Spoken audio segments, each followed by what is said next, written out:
Everyone, and welcome to a brand new series of Civilization 6. The game has just been released and we're going to jump right into it. I don't feel any need to explain this game because everyone would know it by now. Well before the game was released, I had already decided that I wanted to play Japan as my first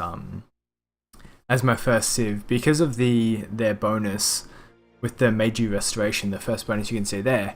This game, a big new feature of it is the districts, and I want to be able to use that as Japan and have that advantage there, so I can really be prioritized and motivated to use those districts. I can play on a lot higher than Prince, but because it's my first game, I'm gonna just be gentle on myself and play on Prince just to get a feel of the game. Understand how it all goes. Standard is all fine. We'll go shuffle because I'm a big fan of shuffle. I think standard's always a good size. I mean, 8 players I think is very good. Advanced setup. Most of this stuff should be fine. I won't bother about doing specifics. Yeah, let's jump right into it. From the first stirrings of life I mean, beneath water, every YouTuber will have said it, but Sean Bean, it's such a great voice for this. Props to Sid Meier here for getting Sean Bean. from this early cradle of Yeah, civilization. you can see our abilities there. I will talk over it because it's fine. The Divine Wind I don't think is that strong of a buff. I mean, even if you do have the Your people both of those effects active, its balance. plus 10 combat strength, it's good. Early on it was very good, but later on I don't think it will be really that good. But building the encampments, holy sites, city squares half the time, I mean, useful to an extent. And Japan is very focused on faith and religion, and to some extent their military, so they're all very strong potential ways for Japan to win. We do have our samurai as our unique unit. And I've told you about the Meiji Restoration and the Electronics Factory. We'll get to it. Personal advisor. I might turn her off, I'm not too sure just yet. So this starting spot here, I will turn on the yield icons. So our starting spot here, it's not bad, but it's not particularly great either. It is lacking a severe amount of production. I'm not gonna bother to go and min-max. I mean, it's gonna be a massive city, but production is really struggling here. I think we'll definitely have to build some lumber mills on these forests later on. Yeah, again, I'm not gonna bother to really min-max it. We'll settle in place. I'm sure it'll be good enough. Maybe we'll have some strategic resource, whatnot. Definitely want to start with the scout. Classic turn 1 move. Get a scout. See what's around us. Other than that, I mean, I'm still really learning the tech tree. It does have the new features of the inspirations. So, for example, if we found a city on the coast, we would get half a sailing for free. Really strong if you can work on getting them done. That's amazing. Another big change, so many in Civ 6, is the civics tree. It's basically a culture tech tree, and that will give you a bunch of government stuff, which I'll get. I'll talk more about it once we get to it. But our research for now. Looking at our starting area, I know if we look at the holy sites, because I don't remember, but I do think there is a religion for like bonus resources like wheat, so we could get maybe a lot of faith. I'm not sure what the yield it gives is, but if we do get a religion that's based around wheat, then I think it would be really good. So, I don't know if I want to rush that out. I think maybe pottery.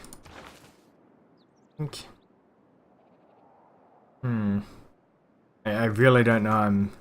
It's really tough to choose. I think we'll go pottery for now. I think you can't go wrong with pottery. And yeah, so many changes. Hopefully I get them all and I don't miss any. Is I want to try and cover it as best as I can, but there's a lot to cover in this. Okay, so another new change is the barbarians. They will actually send out scouts and try and find your village. If they do and they manage to report it back to their barbarian camp, expect a big invasion. They do not mess around. They can really, they could probably take a city if you just let them march on through. Honestly, we're not gonna let that happen. So we've met France here.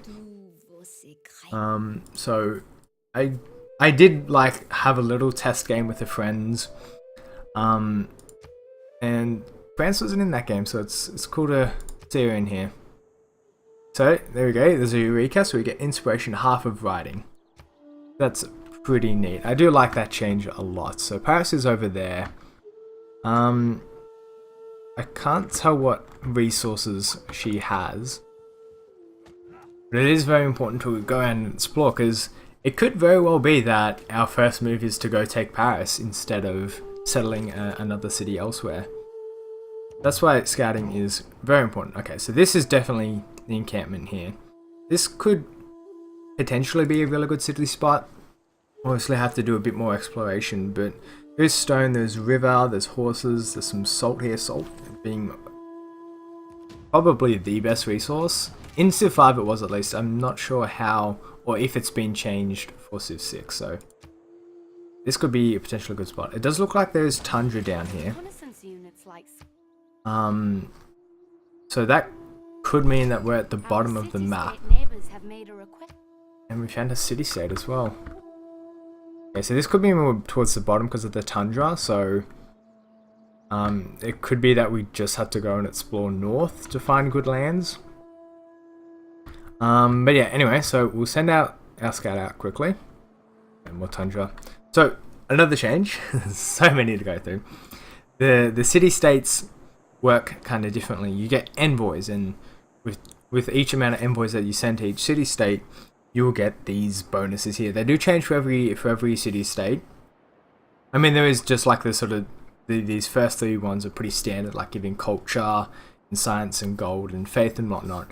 But it will be these final benefits here that really make a big thing. So if you have, I think once you get to 3 and you have more envoys than any other civ in that city-state, you will become the suzerain of them, and that will unlock a bunch of extra options for you to explore. I don't know exactly how it works. I obviously didn't have my hands on a press release build, so this is my first time playing it and exploring it for myself. We definitely want a slinger because of all the early units that can be kicked out by barbarians. It's really good to have a unit that has range. That's the really important thing, because of the way the new movement works. So in Civ 5, obviously, it's not a good example with the scout. Okay, maybe with this warrior, for example, moving into like hills or forest or anything like that will take 2 moves. But if you moved onto plains and then into the forest, that would be okay, because that's still considered 2 moves. Now you actually have movement points, and going to a forest would take 2. So say for this warrior, if it was to move from this tile to this tile, that would take 1 movement, so it doesn't have the 2 movement required to move into the forest. It's a pretty big movement change. Definitely changes how the early game plays out. Did get a goodie hut here, and we got progress towards early empire. Now that's actually really good for us, because early empire, we go over here, is one of the civics we can unlock, which will lead us towards these better governments over here, which again I still do have to go over, but this is a really tough one to get, so I'm glad we got the inspiration for that. That's really useful.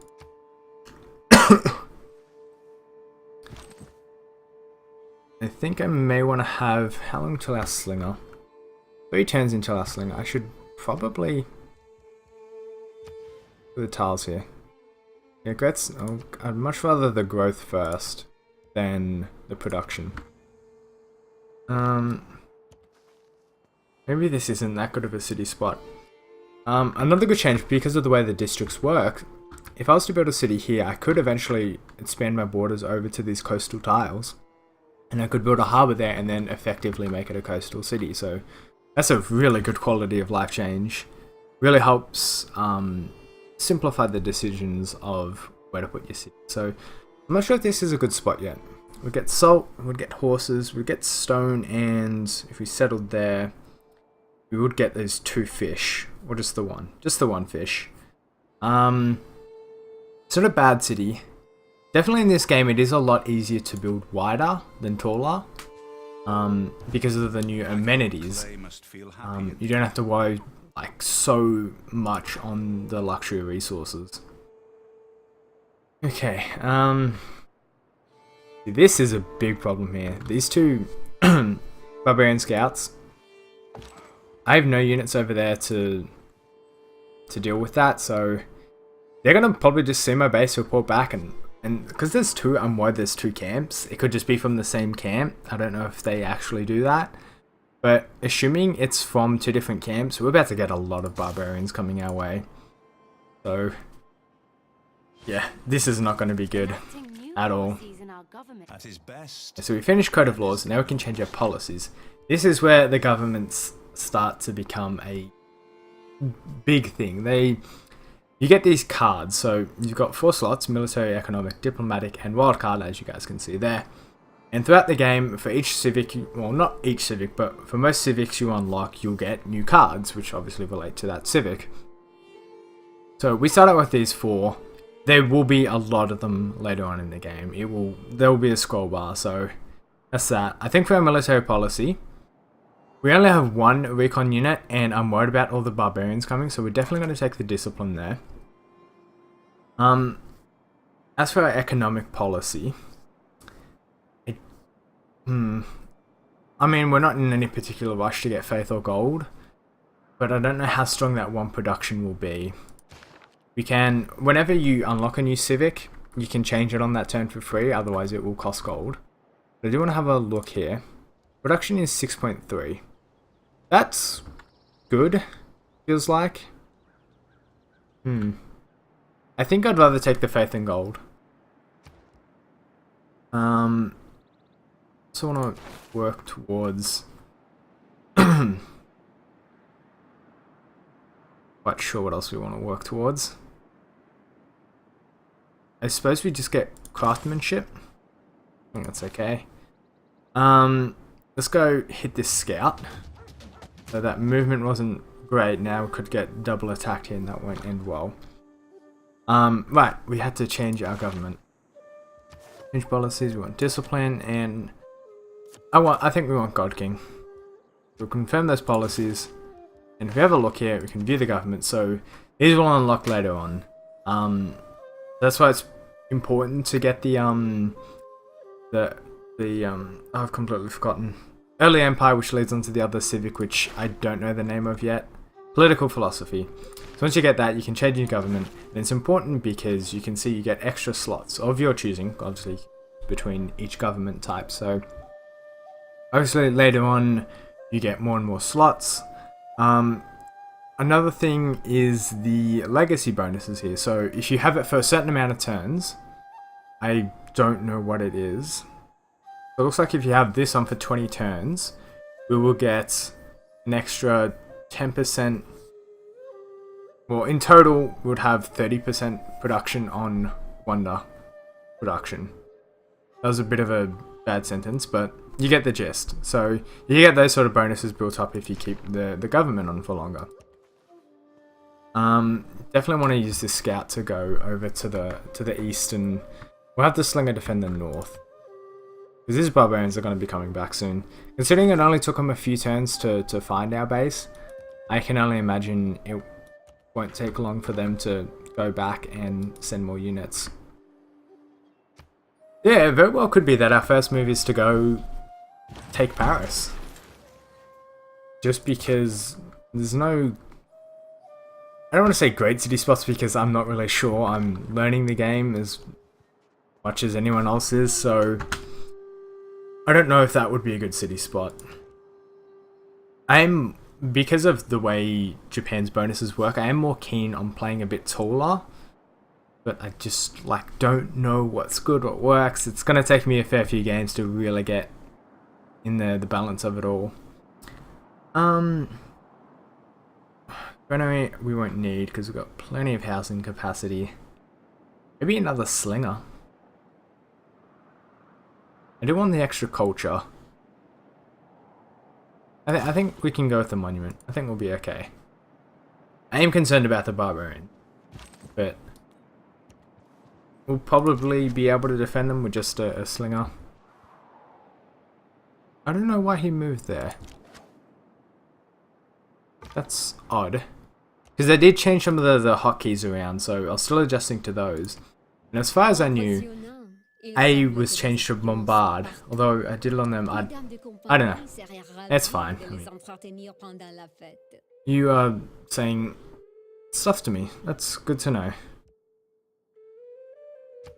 All the civs have agendas. So, for example, if there was an AI Japan in this game, he would be happy with you if you focused on culture and faith. I don't know. You can find out what their agendas are. We can't... oh, here we go. We can't figure it out right now because we need to send delegations, which is basically spies. And also helps improve relations, so... I'm not going to worry about it right now because 25 gold I don't want to spend on finding out about her. It's not my prerogative right now. It looks like we do have salt in Kyoto, which is nice. I mean, can't go wrong with salt. So, we'll bombard the scout. This one does look like there's more coast there, but I will explore it for the sake of exploring it. So, we have double salt in Kyoto. So, assuming salt works the same way as it did in Civ 5, this is a really awesome starting spot. Because salt gives you extra, although it is on, what are those tiles? They're just plains? I assume the white's because of all the salt. Right.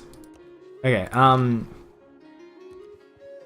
salt gives you food and production when you mine it, so it's really strong, gives you like probably 2 of the most valuable yields. Considering the amount of food we got around here, I think this is a really good city spot. It's turned out to be.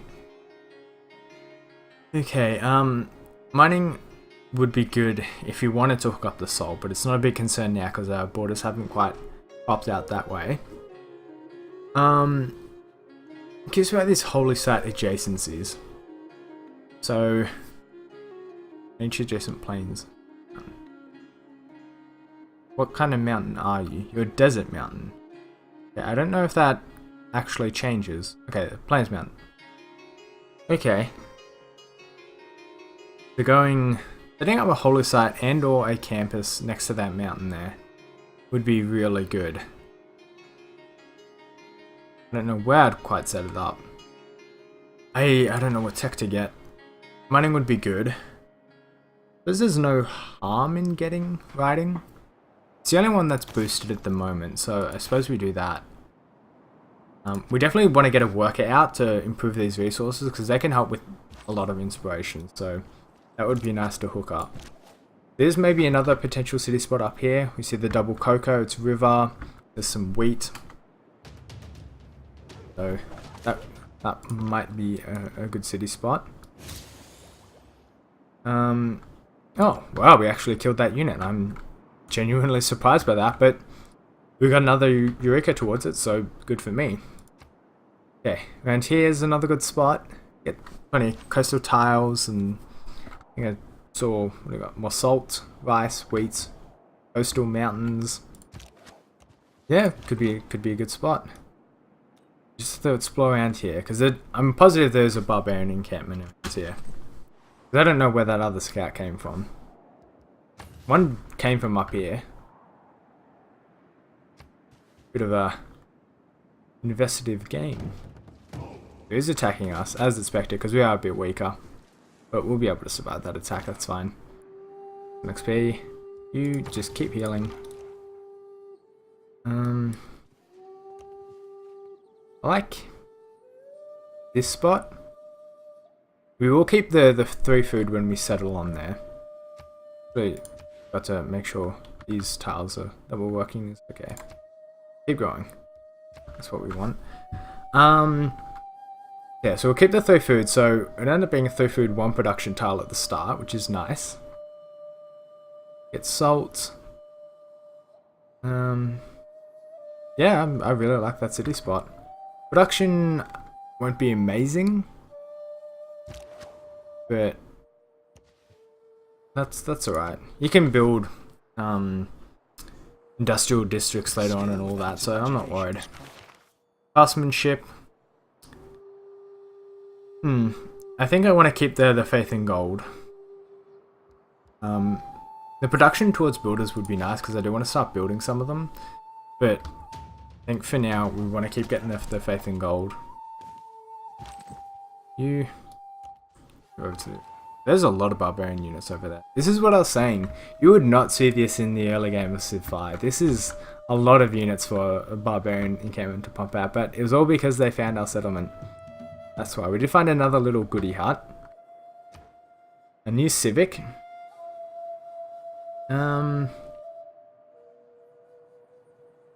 What would we like? Early Empire is good because it helps us build settlers. Definitely want to work towards that, I think. Because we do want to start getting settlers out at some point. And I think we will just settle these spots. I mean, I don't think it's the end of the world if we don't go tall. Yeah, you definitely need to keep sitting there and healing. I don't know if he'll be able to survive those attacks, actually. Can definitely kill that unit. Okay. I've got a quick movement on, I should have mentioned that. I've got quick movement on because it does slow it down quite a bit, but the combat I'm keeping on because a lot of the moves and stuff are funny. Just to see. Every now and again you see a slinger will sling his rocks at one of the warriors and you see him clutching his groin and falling over. Classic comedy, really. Yeah, we want the builder. We really need to start improving some of these resources. The France is settled in Bordeaux over there. It doesn't look like a very good city spot. I can't see up here. But I'll get back to that. So we've got a promotion. Now, this has changed as well because it will end your turn if you do it, but it will heal you for 50. So that will ensure our warrior's safety, get him some extra strength, and our slinger can keep bombarding. Yeah. Yeah, it doesn't look like a great spot. I suppose to the south he will eventually reach the salt and the horses and the wheat. But unless he's got more resources to the north there, which I imagine would only overlap with Paris, which is fine. If you have overlapping cities now, that's completely okay because it's really useful for stacking district bonuses. So it's completely viable now to build like, I suppose, wide and tall. You could build like 3 cities or 4 cities all in really close proximity to each other and build them all up together. So this district change that I suppose they've added, I think it's really good. I really like how different it is as opposed to the original Civ games, which I mean I all love, but each their own. We have met Rome. We have Trajan here. Rome's pretty strong. Definitely want to find out where his capital is. So he's very far north. Yeah, it's taken him a while to get down here. Our scout, I think, is just dead. Yeah. Slinger, then the spearman attack. Oh, he may have survived. I think he did. Okay, so he survived, and we can get him out because if we move over here, the slinger will move up there, but that will take up all his moves. So, and I don't want to stay around here because we will die. Let's move out. He should be safe. Keep killing all these warriors and whatnot. Finish you up there. Well, not finish, but do a lot of damage to him at least. So it feels like a bit of a slow start because we've been exploring and fighting off barbarians, but I think there's a lot of potential for late game here. Once we get a few nice city spots down, we'll really start to, I think, go out of control. I think Paris will definitely will be an early conquest. Just even if we don't have to, I think it would be a lot of fun to go do it. Because we will get the samurai early on. And they're obviously excellent units, so that's ideal, I think. We don't need the plantations. We will need it for over there, but we'll just go for archery. Help with our units. And I'll end the video there. 25 minutes. I think that's the general time I want to be keeping my episodes for now. But yeah, new series, get excited. If you enjoyed it, leave a like, comment, subscribe, share it. Do whatever you want to do with it. Yeah, thanks for watching, and I'll see you all next time.